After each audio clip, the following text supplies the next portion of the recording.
Coucou, j'espère que vous allez bien. Je suis très contente de vous retrouver pour un 5e podcast couture. Et oui déjà, donc je fête avec vous mes 1 an de couture quasi jour pour jour. Alors aujourd'hui, je vais vous parler de la robe, la fameuse robe Pléiade de French Poetry. Je vais vous parler de la robe Jasmin Mum d'IKT Couture. Je vais vous parler de la robe, de la jupe portefeuille, pardon, de Charlotte Ozou, hackée par elle-même. J'adore le concept. Je vais vous parler également de la blouse Higgins, cette merveille de Delphine et Morissette. Et enfin, je vais vous parler du top Mona, hacké par Bibi cette fois, de Chacou. C'est parti!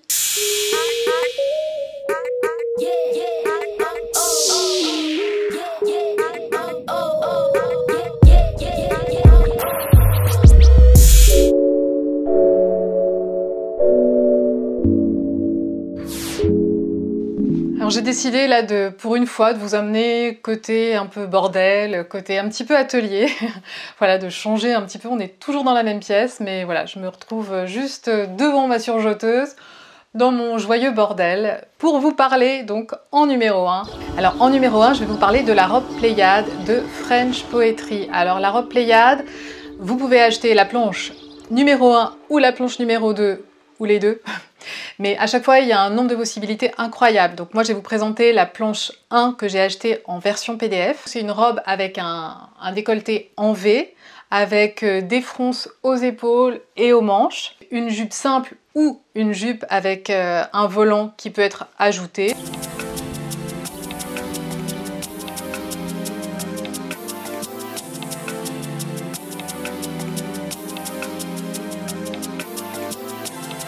Facultatif également des petits boutons sur le décolleté. C'est pareil, les manches, c'est au choix. Manches simples, manches longues, manches simples avec la version nouée avec la fente indéchirable, qui est vraiment ma première fente indéchirable, puisque je vous avais parlé de ma première fente indéchirable et on m'avait fait remarquer à juste titre que j'avais pas du tout fait ça. Donc merci pour vos commentaires, c'est toujours super utile. Donc j'ai choisi la manche nouée avec la fente indéchirable, et sinon vous aviez aussi la possibilité de la faire avec une manche bouffante lanterne. Pour la planche numéro 2, donc celle que je n'ai pas achetée, pas encore achetée, vous avez possibilité d'un col Mao, vous avez possibilité d'un col avec lavalière, vous avez possibilité d'un col chemise.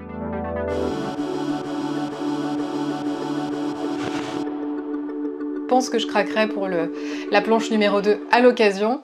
Mais on va revenir à la planche numéro 1 et à la version que je vous montre et que je vous présente aujourd'hui. J'ai oublié de vous dire aussi, dans le descriptif de la robe, il y a aussi, et oui, désolée, il y a une fermeture éclair invisible qui se trouve dans le dos. Pour la taille, ce patron est un patron qui va de la taille 34 à la taille 52. Alors j'ai choisi la taille 36, franchement c'était nickel. J'ajuste toujours un petit peu au niveau du buste, mais enfin, franchement impeccable. J'ai pas fait de modification sur cette version, donc elle taille bien, c'est bien expliqué. Il n'y a vraiment aucun problème. Le niveau est pas indiqué, je dirais pas un niveau débutant, je dirais un niveau 2, allez si on met un niveau 2 sur 5, j'ai pas vu de notation de la part de la créatrice. Donc pour le choix des tissus, alors apparemment ce qui serait le tissu idéal selon la créatrice, ce serait la double gaze. Mais il y a aussi possibilité de crépon de coton, crêpe de viscose ou de polyester. Et moi j'ai utilisé un coton bio bien sûr de Marcel, que je vous avais montré quand je parlais des tissus biologiques et des sites de vente en ligne. J'avais déjà ce magnifique coton bio imprimé rouge pour lequel j'avais totalement craqué de Marcel, et je ne regrette pas du tout mon choix. Sinon pour les petites indications supplémentaires, je parle souvent du camp, est-ce que vous êtes du camp marge incluse, marge non incluse, donc là les marges sont incluses. Et j'ai acheté ce patron en version PDF, mais je crois qu'il existe aussi en version pochette si ça vous intéresse. Alors pour le deuxième patron, je suis très contente de vous parler d'un patron qui m'a follement plu. J'aime beaucoup les robes, les jupes portefeuille.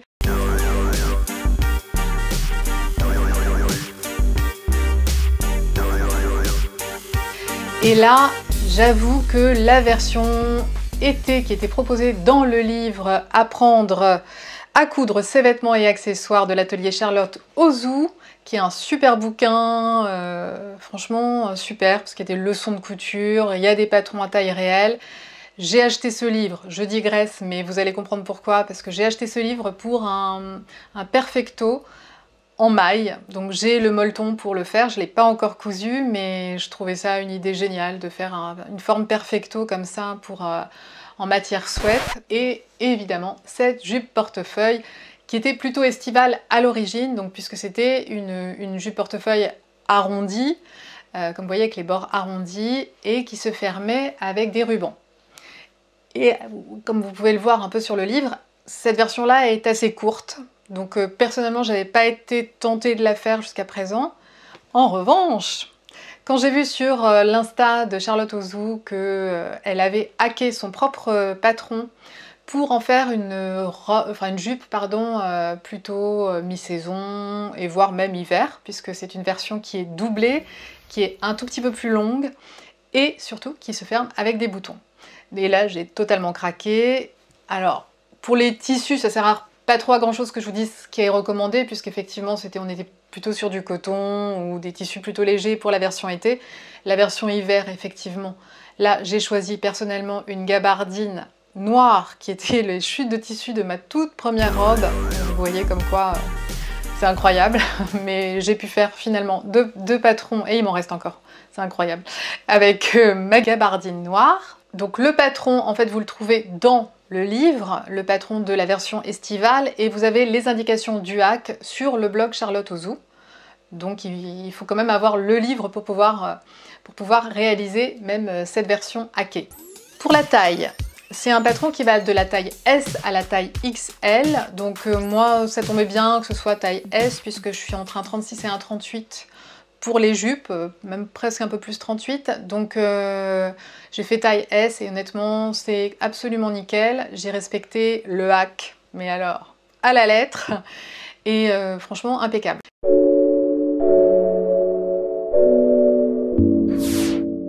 Pour le troisième patron, je vais vous parler de la robe d'IKT Couture qui s'appelle la robe Jasmin, la robe Mum. Je précise Mum parce que IKT Couture fait beaucoup de patrons pour les enfants et elle fait également, ce que je trouve super, c'est des duos mère-fille. Bon alors, moi je n'ai pas d'enfant, mais je trouve que c'est sympa de se dire, voilà, on peut faire la tenue pour la maman et pour la petite fille, donc ça c'est top. Ce modèle-là, peut s'acheter version duo.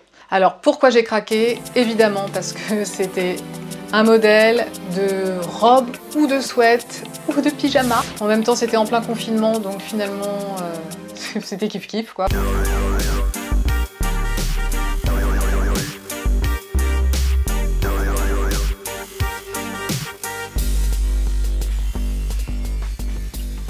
En fait c'est une forme qui est plutôt loose avec des épaules qui sont plutôt basses et le volant est plutôt assez bas sur les épaules, donc c'est la particularité.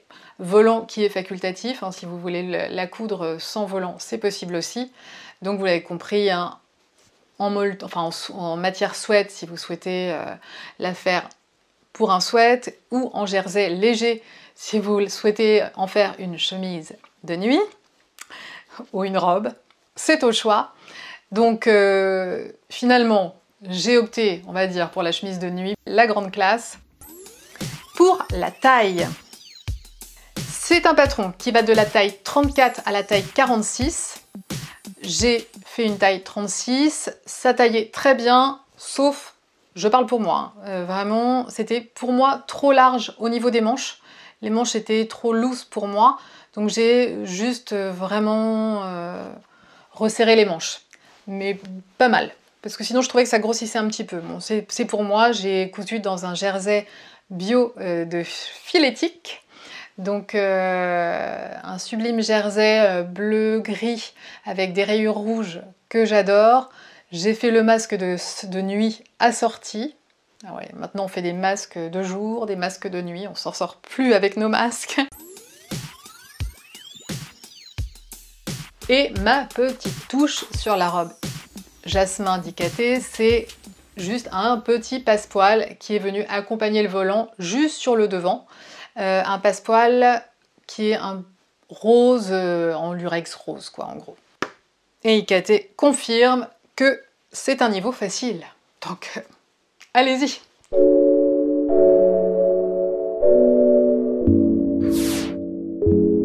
En numéro 4, aïe aïe aïe aïe aïe caramba.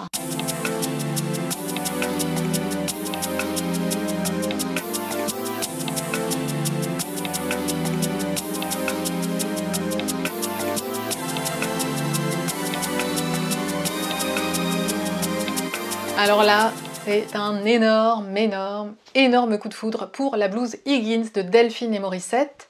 Alors je dois avouer que j'aime tout ce que fait Delphine et Morissette, que vraiment c'est à ça qu'on reconnaît les grands créateurs, hein, c'est qu'on reconnaît un modèle de Delphine et Morissette, mais entre mille. La forme de ce volant très prononcé, comme ça aux manches, cette blouse toute simple avec une longue patte de boutonnage, un bouton sur le col, 3 autres sur la patte de boutonnage et ces volants incroyables en guise de manche, je le trouvais mais d'une beauté ravageuse. Voilà, donc je me suis dit il faut que je sois digne de ce sublime patron. Les instructions pour ce patron sont extrêmement claires.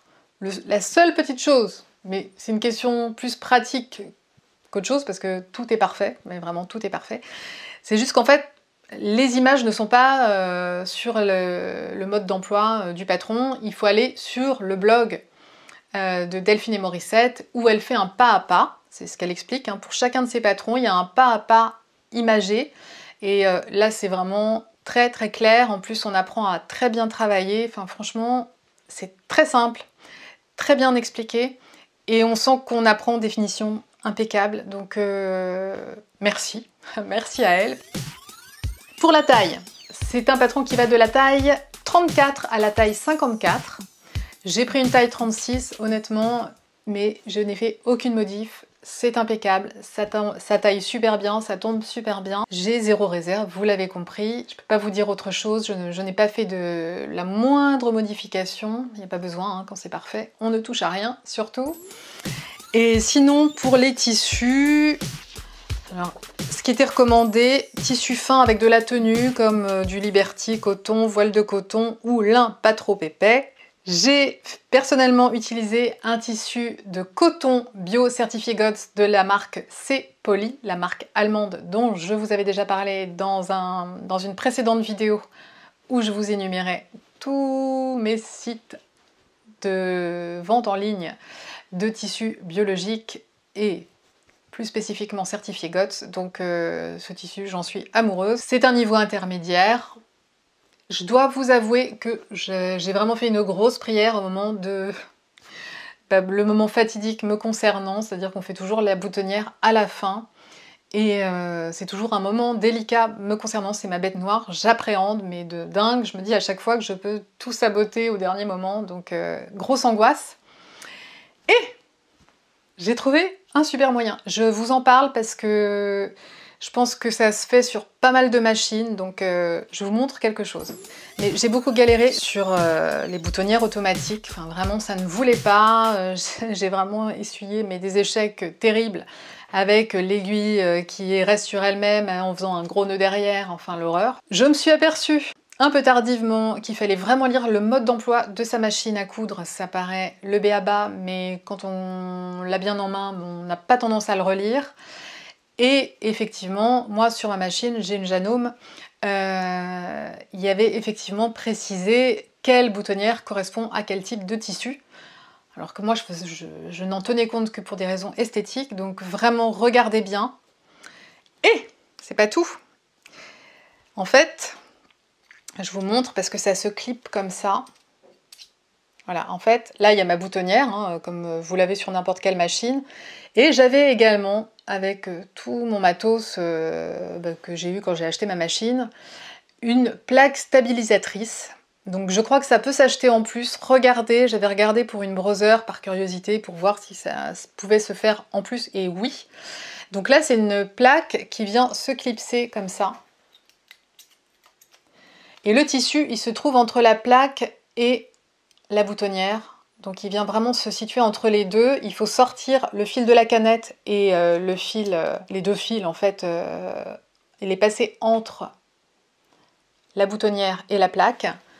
Les maintenir peut-être pour le premier point, mais franchement ça stabilise le tissu. Et là j'ai eu aucun problème. Alors certes j'avais un coton plutôt fin, c'était pas hyper compliqué, mais franchement il le recommandait au départ dans mon mode d'emploi.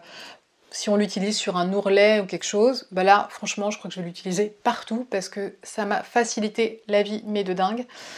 Donc je sais pas si c'est la solution, je vous en reparlerai, hein, mais là franchement ça a été magique. Donc je pense même que je vais moins appréhender la prochaine boutonnière automatique, c'est dire. Mais en tout cas c'est une piste. Donc si vous avez un retour à faire là-dessus, n'hésitez pas, hein, parce que les autres en profitent aussi, puisque j'ai l'impression que je ne suis pas la seule à avoir pour bête noire cet horrible machin, mais qui nous rend bien service quand même.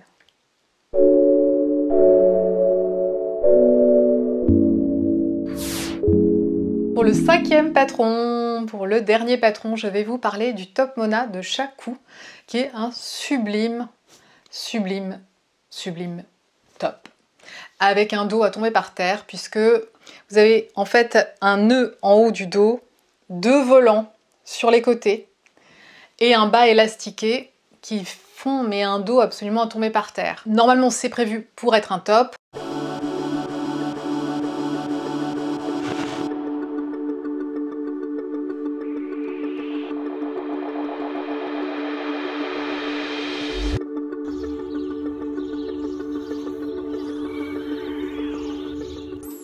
Pour la taille, c'est un patron qui va de la taille 34 à la taille 52, donc il taille plutôt bien, comme souvent. J'ai pris une taille 36 et comme souvent, j'ai un tout petit peu raccourci au niveau du buste pour qu'il soit un petit peu plus près du corps. Il n'y a pas de fermeture quelconque puisque en fait vous avez un élastique dans le dos et vous avez un nœud qui vient ouvrir le dos, donc en fait pas de problème de ce côté-là. Donc c'est pour ça que je me suis permis de resserrer un petit peu le buste sans problème. C'est la seule modif que j'ai faite. Et sinon, les autres modifs ont été pour le transformer en robe. Donc, qu'est-ce que j'ai fait? Et bon, c'est simple, hein. Vous avez 3 pièces. Milieu dos, côté dos, 2 côtés, et bas devant. Le bas, qui normalement fait le bas de votre top, qui est un petit peu évasé, que vous allez juste prolonger. Moi j'ai prolongé de 45 cm, donc ce devant.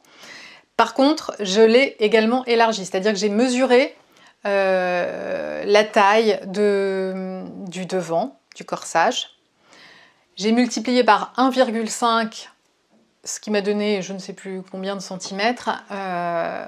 C'est pour avoir un léger fronçage, donc juste sur cette partie-là. Et voilà. Donc le patron du Top Mona de Shaku existe uniquement en version PDF. Je l'ai acheté sur le site With You, où j'ai acheté déjà pas mal de patrons parce qu'il y a des créateurs de talent sur ce site. Il est même magique.